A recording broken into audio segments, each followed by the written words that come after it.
And welcome back. As we've mentioned before we took our first commercial break, our conversation to kick off our show proper this morning is with the director, the head person in charge of the National Emergency Management Organization, NEMO. We have been joined via Zoom by Lieutenant Colonel retired Shelton Defour. Good morning, Mr. Defour.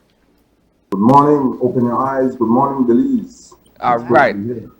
Let's begin first of all. I know that you guys held a meeting last week where all the partner agencies along with NEMO were able to sit down and discuss what the state of readiness would be like for this hurricane season and to ensure that everything is in place, including the designation of shelters and what have you. Let's begin there by sharing with us a recap for our viewers who may not have followed with the news last week insofar as the topics and the outcome of that particular discussion. Well, yes, on an annual basis, prior to the hurricane season, NEMO has some specific targets or goals that we have to achieve in terms of preparation. One being, first and foremost, protecting the lives of all Belizeans who seek shelter in times of hurricane and other hazards. So what we did was we started our shelter inspection in January, going around the country where all the district coordinators with engineer support from the Ministry of Infrastructure, Development and Housing did a thorough check of the buildings to ensure that their structural integrity and the functionality of the buildings are suitable to be used as a shelter. And that exercise culminated in late April, where we managed to produce a shelter list, which was vetted by the ministry after going through our own internal checks with the National Housing and Shelter Committee to say that these buildings are safe, that people can use. So we completed that exercise, which we believe is one of the national priorities to ensure that we could protect the lives of our people.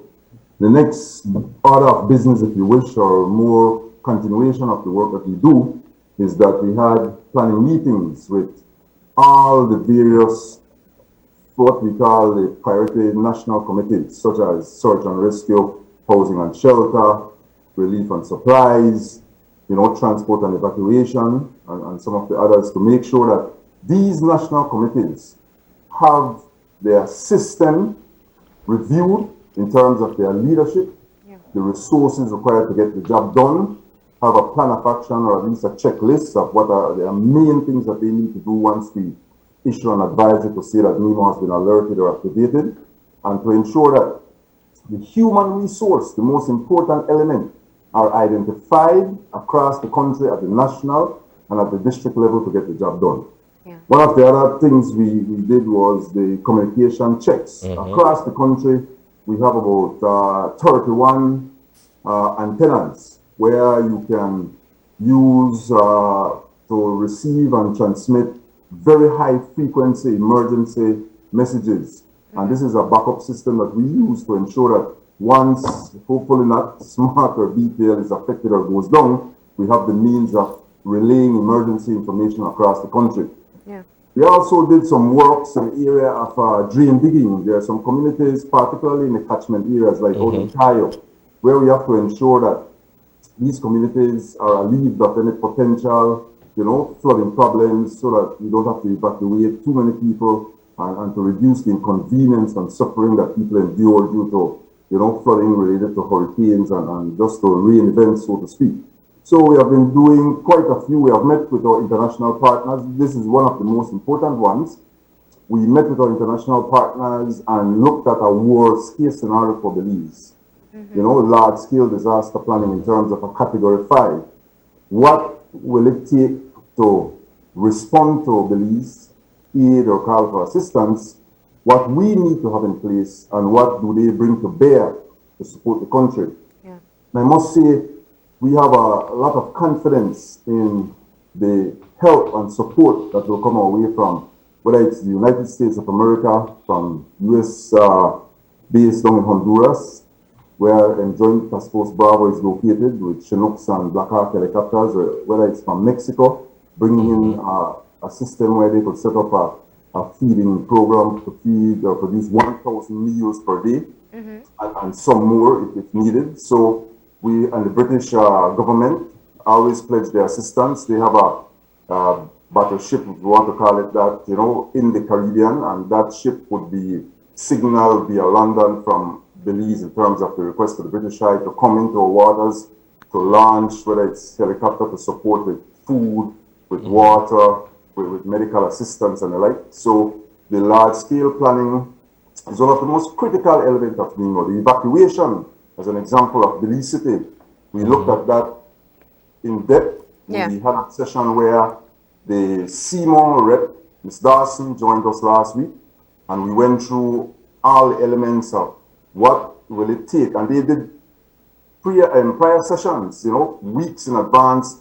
They had their meetings to look at how are we going to evacuate communities like Belize City, you know, where you have to have pickup points. You have to signal to the population, you know, where to go and have buses earmarked to move people. Let me interject there for a second, Colonel Defour. To me, my opinion here, based on having lived in Belize City virtually all my life, it would seem to be a logistical headache to try to get these many people out of the city in a time of emergency. I know we have certain exits, right? You have the George Price and you have the Philip Goldson highways, but moving people in a time of chaos seems to be quite an undertaking. Definitely, I like that you frame that comment, because that is exactly the kind of scenario we need to plan for. As an example, a Category 5 hurricane that will make landfall on Belize may well just be a tropical storm or Category 1 hurricane, let's say south of, you know, Haiti, heading due west. But the models are then showing consistently that system is likely to make landfall in the Western Caribbean, where we are located, so the probability is reasonably high that we are going to be impacted. Now, the sun will be shining more than likely in Belize if there's not much rainfall that far in advance of the system. And we will be communicating, alerting the general public to say, listen, be prepared, you need to evacuate, you need to get out of Belize City. And some people might say, but something is wrong with NEMO. The weather is quite fine, what are they anticipating to tell us to move out of Belize City? And so we have to start our messaging very early. And one of the things we have embarked on, which we are improving and developing some more, NEMO used to focus a lot on national committees, district committees. Then we went down to village committees with the help of the Red Cross. We focus on community emergency team. We're now going house to house. We have to do emergency management as if though we are doing like a political campaign. Going house to house. Door to door. Door to door, exactly. Convincing people that your life will be at risk. A Category 5 or 4 or even a Category 3 hurricane will bring storm surge, serious amounts of rainfall that you're likely to drown and lose your life. So you need to move and get out of the city as quickly as possible. Our culture is not sometimes, and I stand corrected carefully here, and proactive in many ways. I think we're becoming more proactive. So with NEMO, that is one of the pro-action we're trying to instill or embed within, you know, the culture of our people. Let's think about this. A Category 5 hurricane winds in excess of 155 miles per hour will damage your roof. Rainfall in excess of 15, 20 inches will cause severe flooding. So you have two major risks and threat. And then you have storm surge, you know, 8, 10 feet high, as we saw with Haiti. If you know where Bata was on Albert Street, the high water mark from the storm surge was about 10 feet. Belize City cannot sustain that amount of water. Everybody will need to come out. And I think, you know, if we are to look at patterns that have existed over the past few years, some stand out. One, we have gotten the prediction once again of an above average season. And even the average season, the number of storms has been recently increased. So we're expecting quite a number of storms to form. But and we always say it just takes one, sometimes one depression that can cause severe flooding. But what we have seen is the rapid strengthening of storms. And my question is, how do you get that message out to people that an early warning system for, let's say, it is a tropical storm heading in our direction, or a Category 1, and someone assesses their home and says, I think I can be able to stay here for a Category 1. If we look at what's happened with some of the major storms, it's an overnight transformation from a Category 1 storm to a major hurricane, very often leaving very little time for people to make a move. How do we get ahead of this potential scenario for our residents here in Belize?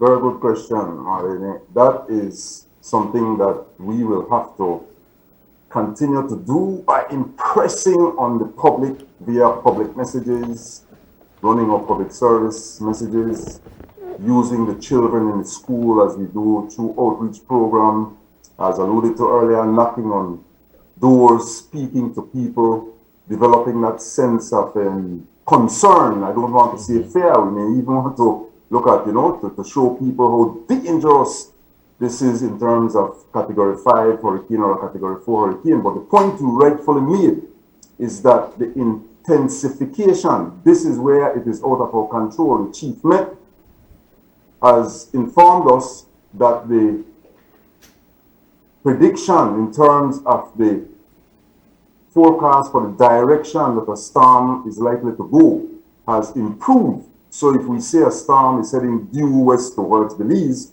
the cone of error is only about 50 miles north of that line or south of the line. Yeah. Now, intensification, as you mentioned, is something that is way beyond our control. So if it's a tropical storm, and the probability based on all the models and the analysis being done by the National Hurricane Center in conjunction with the Chief Meteorological Officer, it means then that any inkling of the prognosis that it will be stronger than a tropical storm in the excess of Category 2, Category 3 and above, we will have to commence evacuating people. And so the point is, when you go to bed at night or before you go to bed and you see, oh, it's a tropical depression and it's south of Jamaica, that situation can change rapidly. So we have to increase our early warning to the public, and the public have to be very vigilant and focused during this hurricane season, because you mentioned the number of storms likely to be more than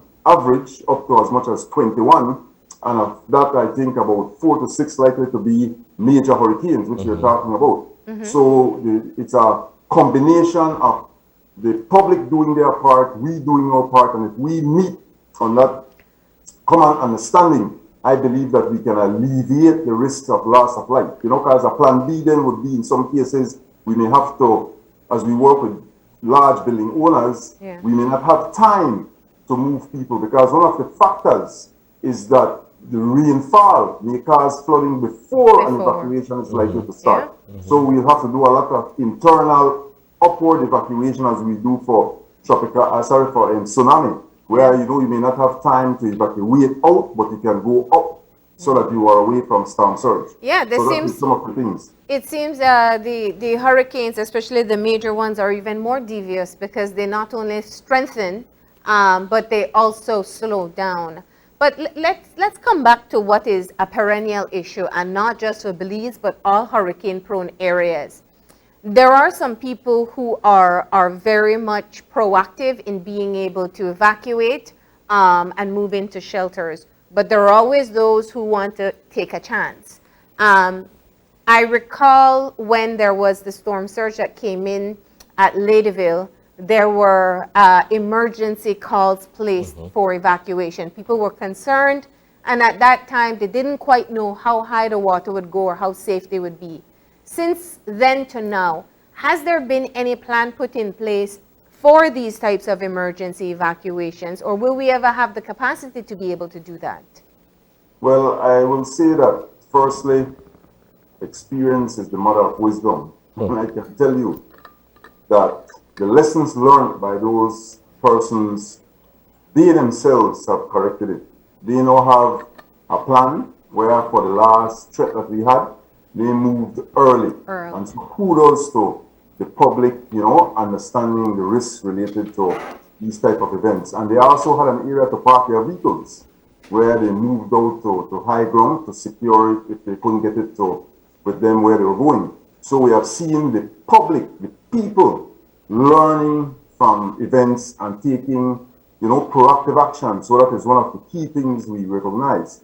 Now, that was a very risky scenario, because the BDF tried to get out. The police have to be given big credit for taking such risks in terms of going into water, waist height, chest height, and blackout, rescuing people and getting people to safety. Yeah. So the main thing is that the people in that area and around the country have learned when NEMO issues an alert, advises you to relocate or to move, get out of harm's way, do so as quickly as possible. So the planning now for us is consistently messaging to the public that it is your life, listen to the alert and warning, take it seriously, and have your plan. If you need to evacuate, move early.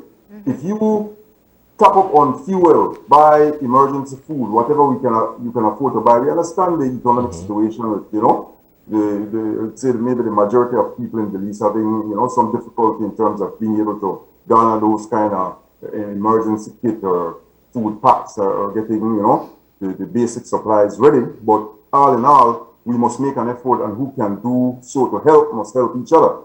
But the bottom line is, once you know your area is at risk of flooding, you need to move early. Whatever expenditure you commit in terms of monies you spend to prepare, and if nothing happens to that severity, it means that God, we're lucky, your life is saved, you are in a safe place, and the resources that you had to spend on, you will use. You will eat the food, you will use the fuel in the vehicle, you will drink the water, you'll more than likely use the medication.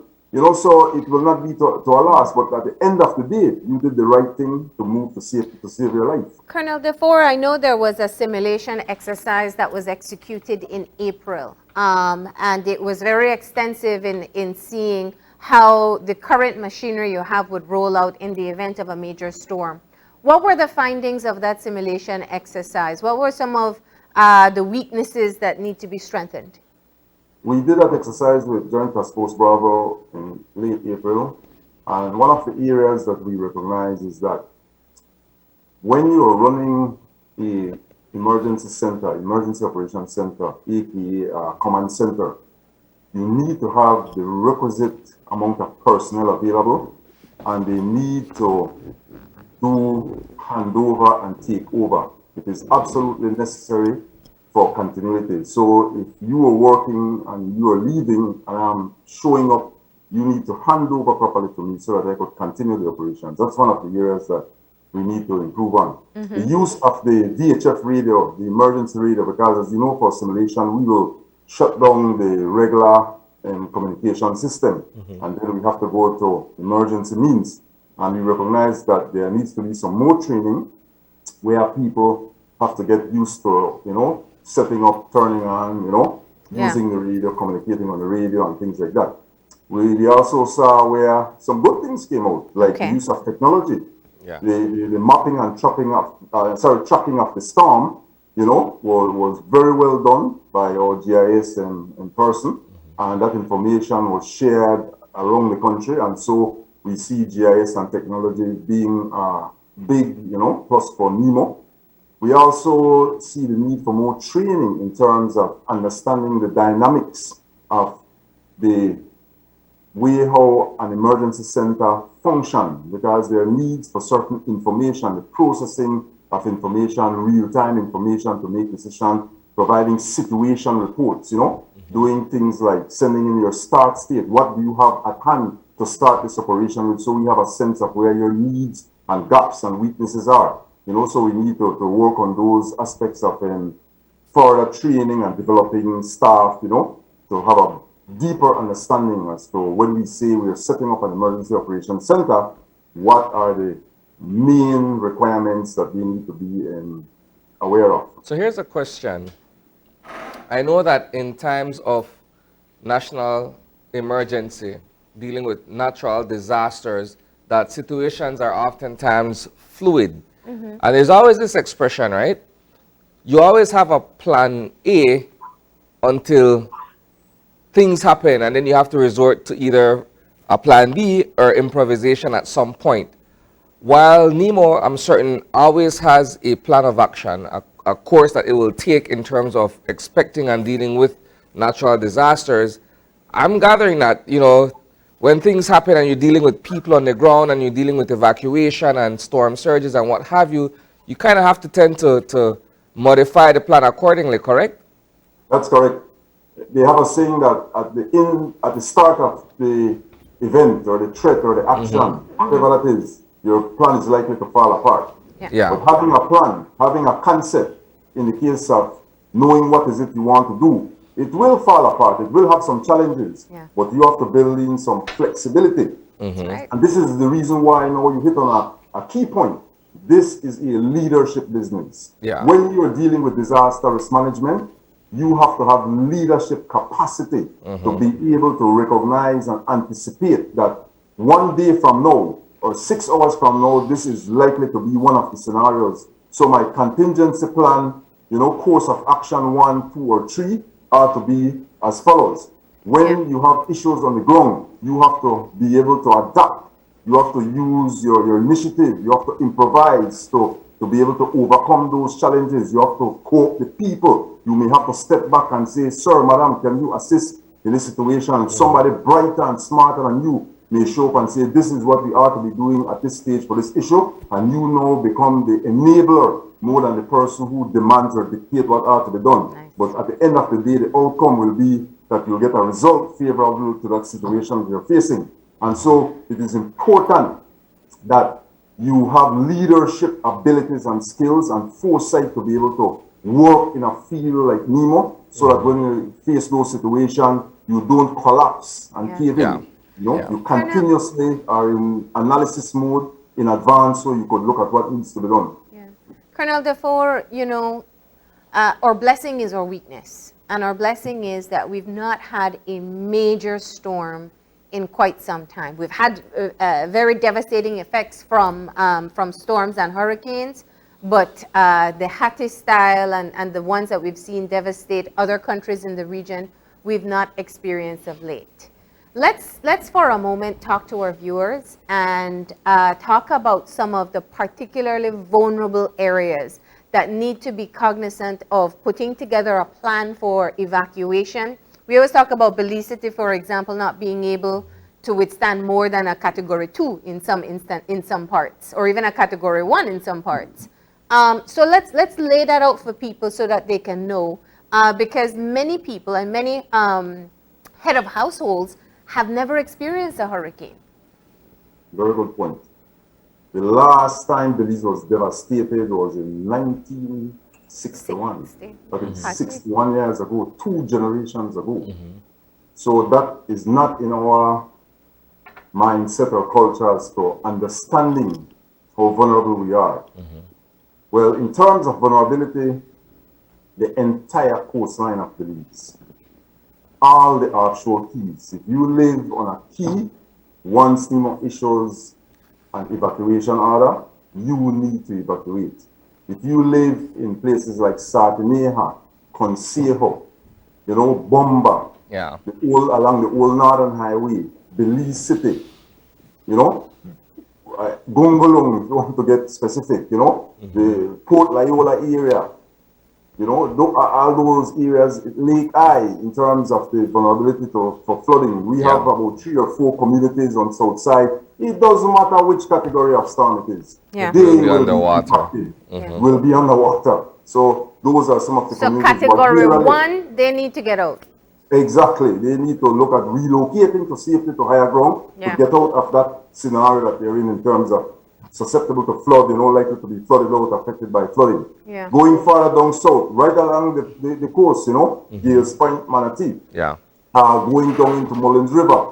You're going down into places like Dangriga, Wagirale, those communities, Hopkins, Sea and Bite, right down all into Punta Negra, all those communities need to evacuate. Fortunately for Toledo, in terms of Punta Gorda, they are about 12 to 15 feet above sea level, but they will be open to wind effect, so they have to be in a very strong building if the storm surge is going to be below 12 feet. But all of those communities, Placencia, the peninsula in particular, those communities are severely exposed. And then you have the lagoon at the back, storm surge bringing water to the front. You have that area totally inundated, totally flooded out, for a major event, especially if the rainfall amongst is well in advance of 8, 10, 12 inches before the system makes landfall. So those communities are at risk. If you live in those communities, NEMO issues an evacuation order, you need to relocate or evacuate and get out of those places because you will experience severe impacts, from flooding. I didn't mention Independence, but of course, places like Independence, Mango Also Creek, included. suffers the same fate in terms of being affected. I don't want to mention the major communities because sometimes people say, well, NEMO didn't mention our area, so we should, we are safe. Well, we put you on the spot with it, I know that. But I do think, every time I think about it, there's a difference between when you talk to somebody about hurricanes who lived through Hattie and somebody who was born after. There's just that recollection of what can happen makes a difference. So we're grateful that you are able to join us this morning. We're grateful that you're able to kind of lay out who's most vulnerable, and it's essentially all of us, and that we have to be extremely vigilant in putting together plans and also ensuring that we follow and listen to our local authorities. Anything else you'd like to say to our viewers before we close off? Well, for the first time, NEMO did a briefing, NEMO and the Met Service, for the Cabinet of Belize, prior to the hurricane season, to sensitize the highest level of leadership in understanding, some of the issues, roles, and concerns. And I think that was very well received. And it is very good because the chairman of NEMO is the Prime Minister. And having understanding at that level is critical for, the leadership of Belize. Also, the CEOs, prior to that, they receive a brief at the CEO caucus. So again, the next level down, they're fully, cognizant of what ought to be done at their level of making sure NEMO works. For families, we implore, we impress on people to have a family emergency plan. Ensure you have a family emergency plan. Schools, businesses, line ministries, institutions, whether you're micro or macro business, small or big, you need to have an idea, even if it's in your mind, as mentioned by one member of the media last week. If that plan is not written down or on your phone, have it in your mind, what you need to do. Look after the elderly, help those persons who are at risk, challenged persons. We have a special needs committee under the chair of Mr. Marshall Nunes, which is doing a relatively good job. We need to embolden them, strengthen them, support them some more. Everybody needs to have an emergency kit, whether it is one item, if it's just some Vicks. We know Vicks is like a miracle cure in some of that. Have your Vicks, have your Sonia Tan bun with some cheese whiz or something. We must have something to look after ourselves. All right. Thank you so much. And of course, we appreciate you having this conversation with us this morning. Very important reminder. Thank you very much. All right. Glad for the opportunity. All right, so with that, we'll take our next commercial break, and when we return, is to discuss with a Belizean-born scientist who is blazing the trails in the U.S. With her involvement in the Food and Drug Administration. Stay tuned.